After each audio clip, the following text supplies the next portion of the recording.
ऐतिहासिक सिंहगड किल्ल्यावर ट्रेकिंगसाठी गेलेल्या एका पर्यटकाचा हृदयविकाराच्या तीव्र झटक्याने मृत्यू झाल्याची धक्कादायक घटना घडली। सुरेश रघुनाथ भोकरे, वय वर्ष 55, राहणार कात्रज असे मृत व्यक्तीचे नाव होते। मिळालेल्या माहितीनुसार भोकरे पहाटे 5च्या सुमारास मित्रांसह पायवाटेने गड चढत होते। पढेर मेटावरील मारुती मंदिराजवळ पोहोचताच त्यांना अचानक चक्कर आली आणि ते खाली कोसळले। वन विभागाच्या कर्मचाऱ्यांनी त्यांना तातडीने स्ट्रेचरवर खाली आणून रुग्णालयात दाखल केले, मात्र उपचारापूर्वीच त्यांचा दुर्दैवी मृत्यू झाला।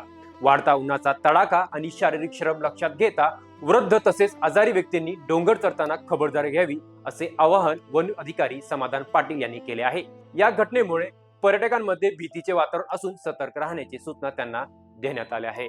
अशाच इन्फॉर्मेटिव्ह बातम्या तुम्ही पाहण्यासाठी पाहत राहा पुणेकरांचे हक्काचं बातमीपत्र पुणे लोक।